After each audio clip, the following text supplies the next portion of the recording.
আজকে আমার আলোচনার বিষয় শীতকালে গর্ভবতী মায়েদের যত্ন। দেশের এবং প্রবাসের ভাই বোনদের প্রতি সালাম। আসসালামু আলাইকুম। আমি প্রভাষক ডাক্তার রিক্তা পারভিন, হোমিওপ্যাথি এবং আয়ুর্বেদিক চিকিৎসক।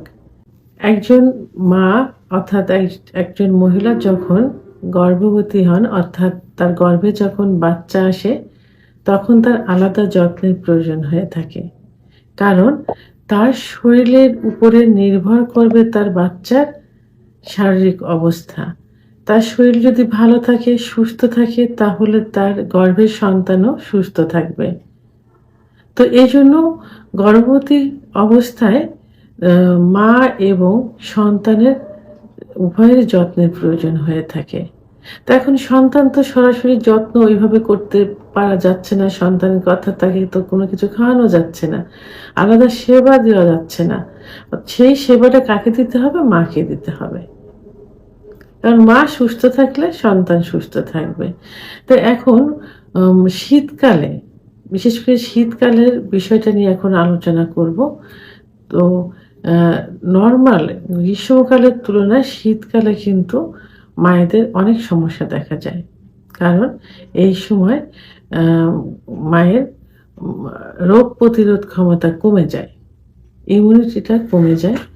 তো এই জন্য কী করতে হবে? শীতে পর্যাপ্ত পরিমাণ শীতকালীন যে সবজি, সেই সবজিগুলো খেতে হবে। সবজি ফলমূলগুলো খেতে হবে। এই শীতকালীন সবজি এবং ফলমূল জীবনী শক্তিকে বৃদ্ধি করে। শীতের সময় কিছু যে বাড়তি সবজি থাকে, যেমন মটর দানা থাকে, মটরের যে ফল, কলাইয়ের শাক, মূলা শাক, ফুলকপি, বাঁধাকপি, টমেটো, শসা, গাজর পর্যাপ্ত পরিমাণে কিন্তু থাকে এবং ন্যাচারাল সবজি এগুলো, এবং এতে পর্যাপ্ত ভিটামিন থাকে।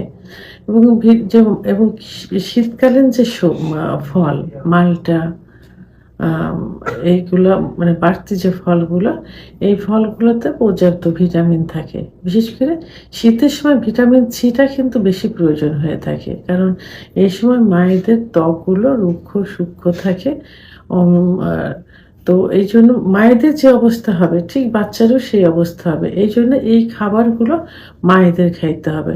মা সুস্থ থাকলে বাচ্চা সুস্থ থাকবে। এবং এই সময় আয়রনযুক্ত খাবারগুলো বেশি খাইতে হবে।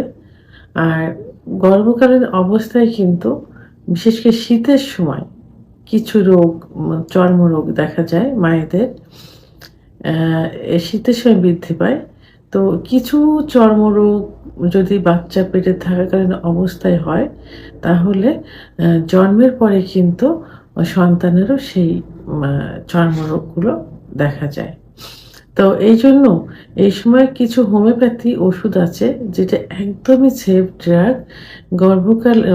শীতকালীন যে চর্মরোগগুলো হয়, এই চর্মরোগগুলো নির্দিষ্ট কিছু শীতকালীনের জন্য কিছু ওষুধ আছে, সেই ওষুধগুলো খাইলে কিন্তু ঠিক হয়ে যাবে। এটাতে কোনো পার্শ্ব প্রতিক্রিয়া নেই। সুষম খাবার বেশি পরিমাণ খেতে হবে এবং পরিমিত পরিমাণ পানি খেতে হবে। 7-8 গ্লাস পানি খেতে হবে। বিশেষ করে 2.5 থেকে 3 লিটার পানি পান করতে হবে। এটা না হলে ডিহাইড্রেশন হওয়ার সম্ভাবনা থাকবে। এটাতে কি হবে? বাচ্চার সমস্যা হবে। মায়ের সমস্যা হলে বাচ্চার সমস্যা হয়ে যাবে। আরেকটা বড় যে সমস্যা দেখা যায়, সেটা হলো শীতকালে ঠান্ডাজনিত যে সমস্যা, বিশেষ করে যাদের নাকে পলিপাস থাকে। পলিপাসটা কিন্তু কোল্ড অ্যালার্জির থেকে হয়। আর এই সময় পর্যাপ্ত পরিমাণে হাঁচি হয়, বিশেষ করে ভোরের দিকে হাঁচিটা বেশি হয়। এবং ধুলাবালি, এই যে কম্বলের যেইগুলো থাকে, বাড়তি যে শীতের কাপড়গুলা, সুতি কাপড় ছাড়া অন্যান্য যে কাপড়গুলো, সেইগুলোর থেকে কিন্তু অনেক হাঁচি আসে। তো যাদের পলিপাসের সমস্যা থাকে, তাদেরকে এই জাতীয় কাপড় এড়িয়ে চলতে হবে, যেন হাঁচিটা না হয়। কারণ পেটে হাঁচি হলে, ঠান্ডা লাগলে কি হবে? বাচ্চার যে পজিশনটা চেঞ্জ হয়ে যাবে, অনেক সময় বাচ্চারও সমস্যা হয়ে যেতে পারে, একটা ক্ষতির সম্ভাবনা থেকে যায়। এই জন্য মাকে কি করতে হবে? কুসুম গরম পানি সেবন করতে হবে নিয়মিত। সবথেকে ভালো হবে এটা। এবং কুসুম গরম পানি দিয়ে গোসল করতে হবে। তবে মাথায় গরম পানি দেওয়া যাবে না। আর পানিটা, গোসলের পানিটা কিন্তু একেবারেই কম গরম হতে হবে। কারণ পেটের উপরে যখন পানির এটা গরম পানির ভাপটা যাবে, অনেক সময় বাচ্চারও আ সমস্যা হবে। এইজন্য পানিটা একেবারে কুসুম গরম হতে হবে। মাথায় গরম পানি দেওয়া যাবে না। তো ঠান্ডা লাগানো যাবে না। মায়ের যদি ঠান্ডা লাগে তাহলে বাচ্চা কিন্তু নিউমোনিয়া নিয়ে জন্মগ্রহণ করবে। এইজন্য এই ঠান্ডা লাগার দিকে বেশি খেয়াল রাখতে হবে। আর রাত্রে যখন ঘুমোতে যেতে হবে অথবা শীতের কাপড় যখন পরিধান করতে হবে, অতিরিক্ত গরম কাপড় মানে পরিধান করা যাবে না। সাধারণত শীত যেটাতে যাবে সেই জাতীয় কাপড়ই পরতে হবে। এটা সুতি জাতীয় কাপড় হলে ভালো হবে। কারণ দেখা যাবে যে অতিরিক্ত গরম কাপড় দিয়ে আপনি ঘুমোতে গেলেন, গা ঘেমে গেল। এই ঘামটা কিন্তু শরীরে বসে যাবে। বাচ্চারও কিন্তু ক্ষতি হবে। এইজন্য সহনশীল জাতীয় শীতের কাপড় পরিধান করতে হবে এবং গায়ে দিয়ে ঘুমোতে হবে।